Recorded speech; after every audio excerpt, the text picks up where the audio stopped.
a lot of the musicians in this family are sort of nerds. They Yeah. really go deep into what they want to explore. Okay, You not know, how they want to sound.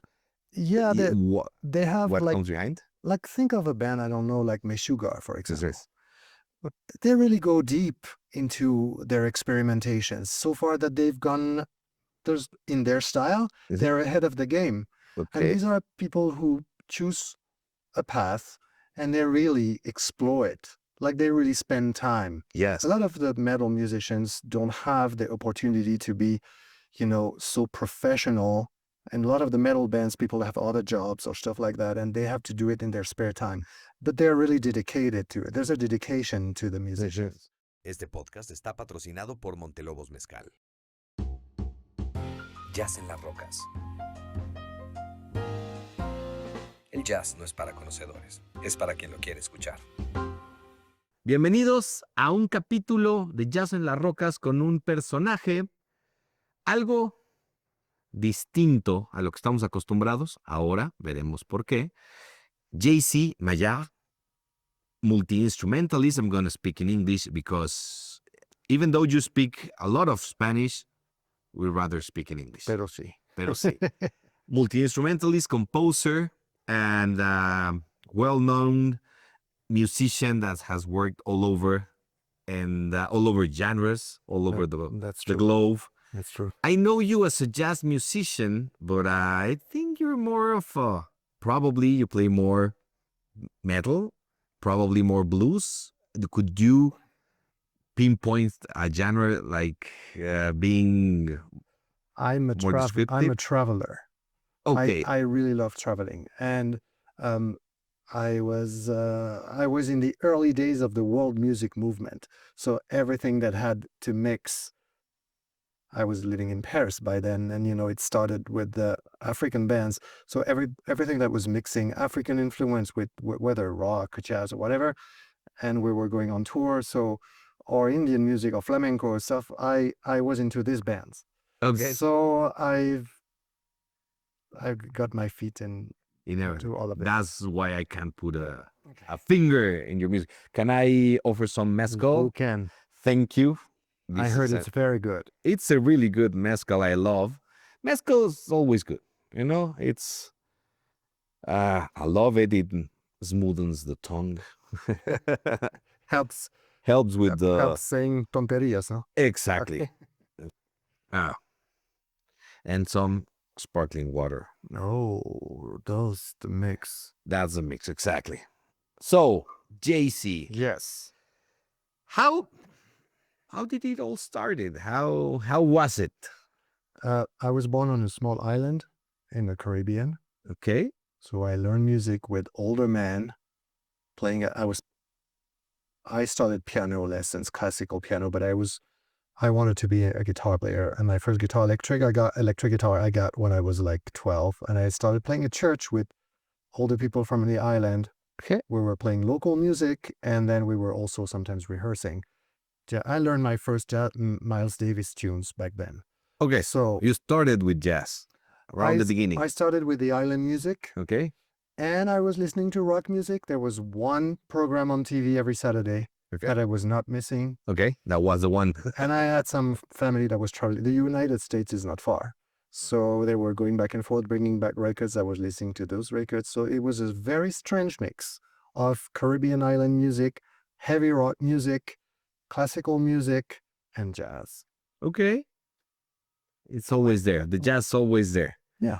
And when did you thought about music professionally?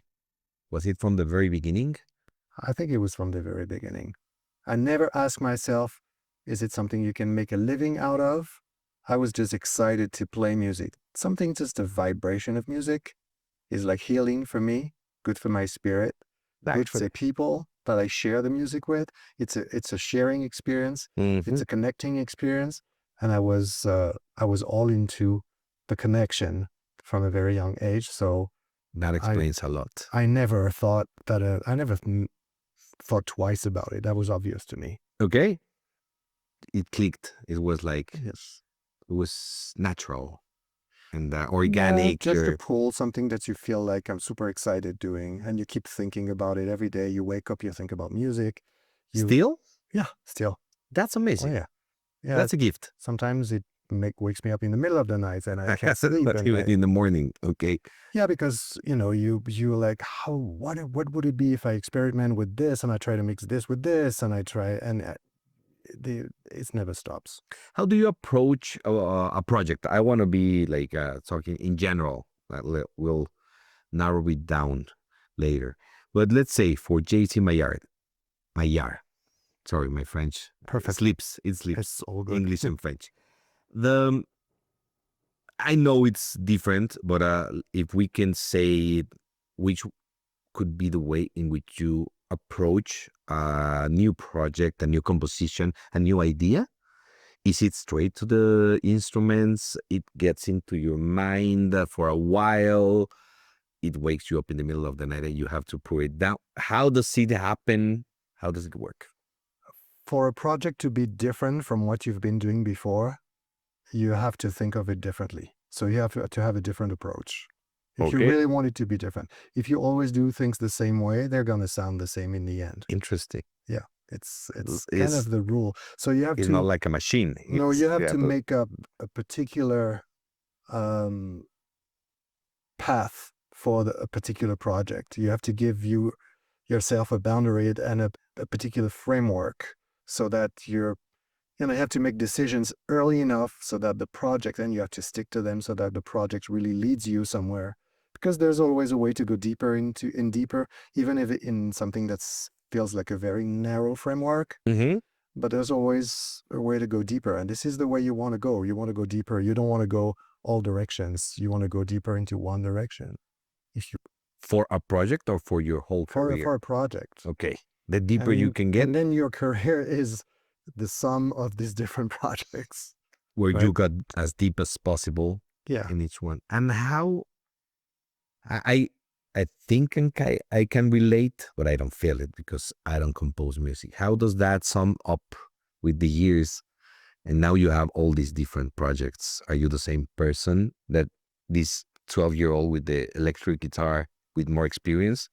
Or now you're a different person? No, you don't want to be the same person. I mean, what is important for me is that I am not going to be the same person. And even if I was not a musician, I want to meet people like you today. Mhm. I want Cheers. Cheers to that. Cheers to Absolutely. that. New friends. For new friends. I want to exchange ideas with them. I want to feel how you see the world, because I want to get richer. So I want to have your vision too. Mm-hmm. And only if we combine the visions of everybody as much as we can, only we get closer to what is the reality of this world. Okay. Interesting, deep, and exciting. Because you're talking about this, if I had to say, evolution process, Mhm.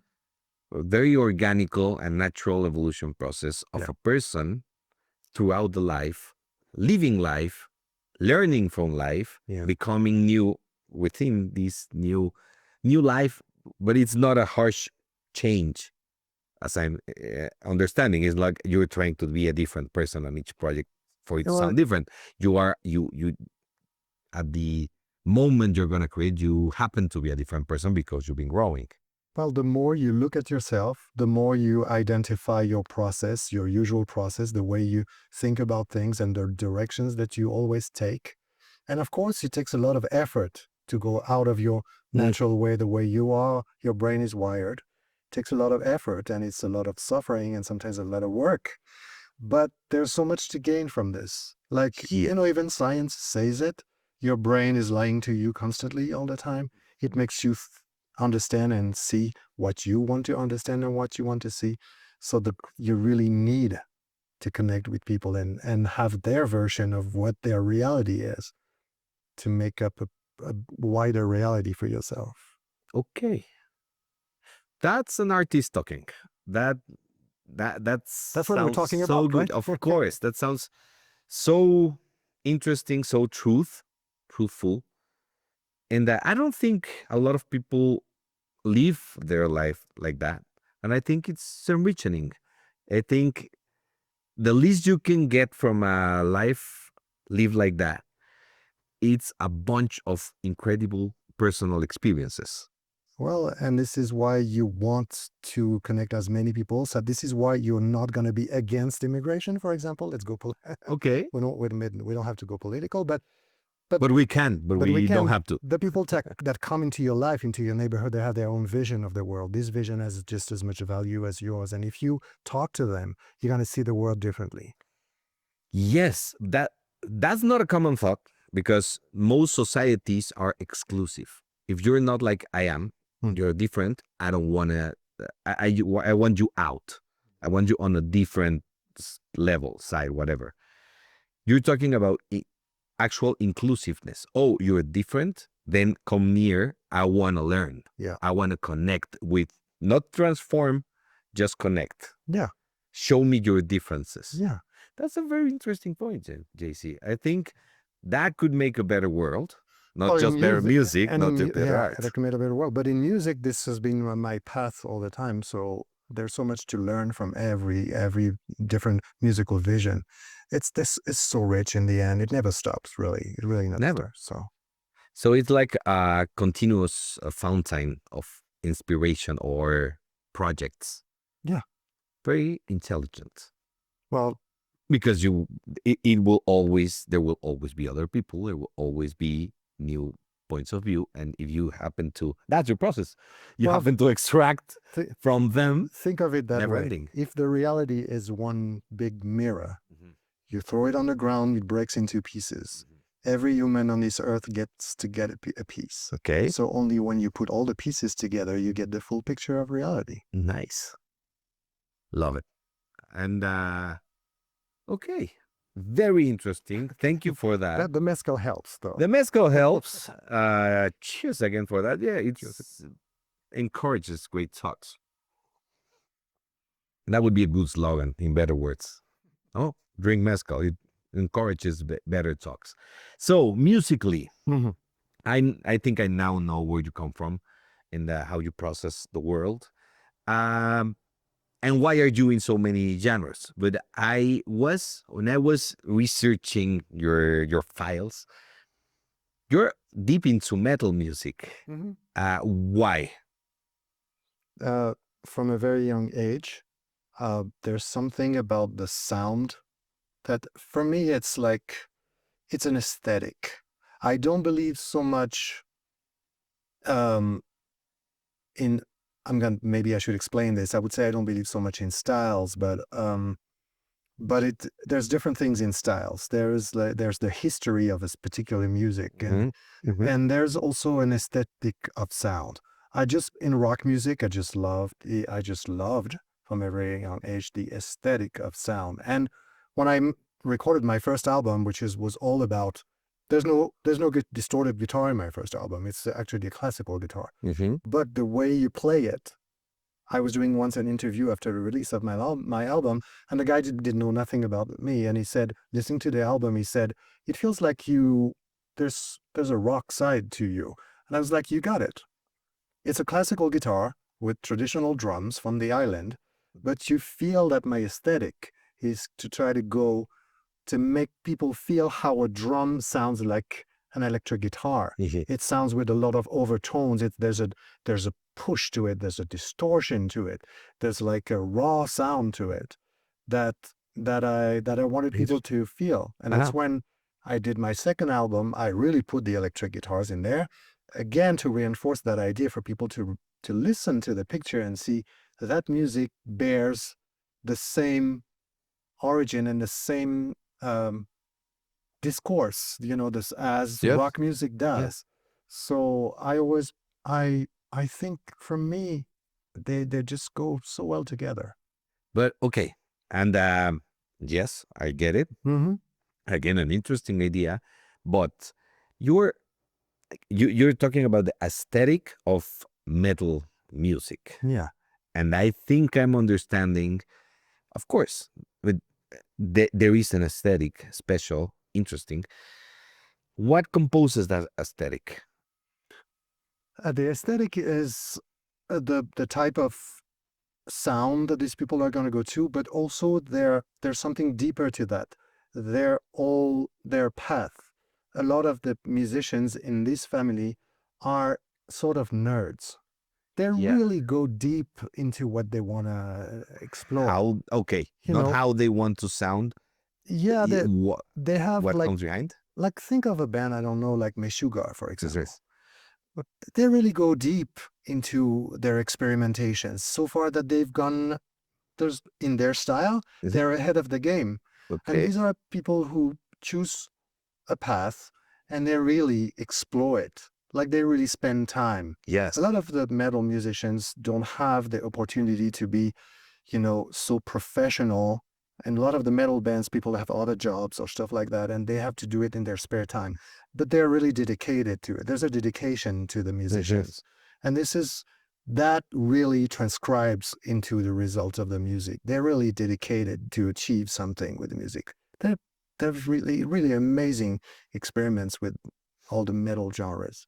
Again, I love it. Again, it sounds like art. It does. It is. Like truthful art. Absolutely. And that's because here with our projects we say jazz a lot, but we know jazz. I know jazz. It's not a simple genre and that's it. It's a term that compounds a lot of things, but some of them might not even be jazz. But what I'm trying to say it's authentic music. Yeah. And there's a lot of that's a separation between two kinds of music, the authentic music and the not so authentic. And a lot of genres, including metal, of course, falls into this category, And I love the way you put it because, yeah, if you're researching, you're trying to get deeper. If you're trying to, how do you say it in English? Well, you're trying to look for an aesthetic, to go towards an aesthetic, or you're even creating it as you're looking for it. Well, that's authentic. That's art. You're trying to have a lot of, I don't know exactly how to put it. Again, authentic music. And I've never thought of metal music in this perspective. Yeah, well, there's something maybe to explain to everyone that the culture of jazz music really brought something very important to the world of music, which is the science of improvisation. Mm-hmm. So really, those musicians built a system that led to musicians being able to totally improvise, even to get together, never met, never deciding which song to play, and be able to create music on the spot by listening to one another and following a certain way of thinking the music that makes a result in the end. So it's not like every metal or everything has the jazz component to it, but as soon as the musicians start to learn what they can do with improvisation, then this is the jazz spirit. Is there improvisation in metal? Yes, there is. Some musicians do actually. Maybe I'm going to talk about this a little later because I know you're going to ask me a question about Yep. Things to listen to right now. So maybe I'll recommend something in that realm. Please do. Just jump into that right now. Right now, what would you recommend? So I listen to every genre of music, and you ask me the question at a different time of the year, and I will be listening to something different. I will probably recommend something different. That's the idea. Like JC right now. I was just with a friend of mine who's just about to create a festival in New York City that's going to happen on December 12th, and it's called Jazz from Hell, and it's the bringing together metal musicians who are into jazz, and do a mix of jazz and metal. Mm-hmm. So that's right off our conversation. So that would be the thing you would recommend for us to put attention to, because something interesting is going to come from it. Yeah, I mean, it's a festival. It's a festival, and my friend has a band called Kilter. They're going to release an album in March or something. Not everyone is to the sound of metal music. So if you're trying to recommend something that is going to lead people to something else, I'm not sure it's going to work for everybody. Well, But it's an interesting thing to know. And this guy created also an opera, a metal opera. okay. Well, I think metal has a lot of upfront rejection. Let's say a lot of people say, I don't like metal, as probably related to jazz. You know, some people say, oh, I don't like jazz because once I heard something I didn't like it, so I don't like the whole genre. Metal is the thing. Oh, I don't like the aesthetic, so I'm not into metal. But it's a deep music, and it's a really great musicians go into jazz. Sorry, into metal, and they keep following and creating, and they get better and better. So even though I don't think I really understand metal at the core, but I've been able to enjoy it and get a piece of it. And it's a whole world. That's the one thing I love. But now that you are relating it to jazz, I had never thought about metal and jazz. And as we've been talking, it's in the same alley, authentic music. Again, There's a connection there. again, in every family, some musicians are more authentic than others. Some have more of a really intense process to go deep, and some are more superficial, I guess. You know, it really, in every genre of music.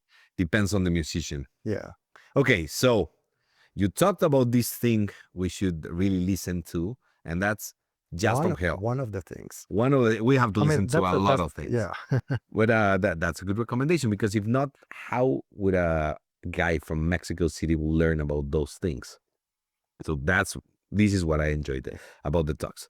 So this festival will be happening In December 12th in New York City. New York City. Yeah. Okay, coolness. So if there's jazz and metal fan Yes. out there, New York 12 And I'm not December. going to be part of it, No, unfortunately. are you gonna go? No, I'll be somewhere. I'll be on tour in Argentina, so I Okay. can't go. I would love to go. Well, hopefully there'll be another and we Yeah. can go to. Great. And other question, forced question here, an album you would recommend for people to get into jazz, or, because we've been talking to get into metal, whichever you rather. Well, let's think about jazz for a second, because I think that aesthetic, and I mean, unfortunately, when you listen to music, sometimes you can get you stop at the first layer of it, which is the aesthetic of it. And this is why, if you put on an older record, something that has been recorded, you know, something that was meant to be played on an old turntable or whatever, you're like, it sounds old. Yes, the techniques of recordings and everything, this has evolved a lot. So if you can, on my perspective also, I first listened to the music of my time, and then I went backwards to listen to the older stuff, and understanding how this is coming from here, and it's coming from here, and it's coming from here, and here, and here.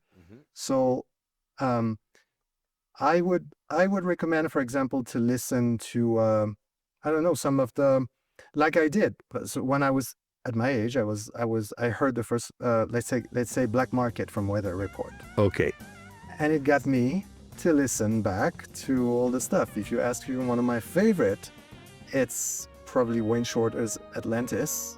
I love that album, but there's not that much improvisation in that album so much. It's very written, and it's amazing. It's an album that I will listen till the end of my life. So You can't go wrong with Shorter. You managed to slip two into there. that particular one, Atlantis, is like no other, I think. Yeah. Great recommendation. Both. I'm going to stick with Atlantis. Yes, Atlantis. People can Wayne Shorter. listen to both, but your official recommendation is going to be Atlantis, Yes. because it's the first time here that someone puts a Wayne Okay. Shorter. I think where the report has been said already. Right? Yeah, it has. Okay. It has, and recently, but it's also great. Yeah. But I'm going to take Atlantis and listen to it again with a new ear. Okay, JC, thank you very much for being It here. was my pleasure. I enjoy these talks because I get to know you better and your ideas better and help me grow. So thank you very much. Cheers to that. Cheers to that. Any social networks we can follow you through? Well, Buscar. I'm everywhere. My website is down right now, so not a good example. I have to work on it. Anyway, They tend to do that. I'm JC Maillard on Instagram. I have a page on Facebook also. The page is called Sass Bass from the name of my instrument that I Okay. was playing. That's also confusing. Okay. I have many different projects. I know. Christophe Maillard. I have JC Maillard. I have Grand Baton, which is my band. So on Spotify, I'm under these 3 names, for example. But if we follow you through Instagram, we can know about all of them. And then you can find the other ones. So JC Maillard with a D at the end. Yes, En Instagram. Thank you. on Instagram. Okay. Síganos a nosotros en nuestras redes Jazz en las Rocas para conocer y escuchar más pláticas de estas. Muchas gracias. Muchas gracias. Gracias a todos por su tiempo. Nos vemos pronto. JC, gracias. Muchas gracias. Jazz en las Rocas. Este podcast está patrocinado por Montelobos Mezcal.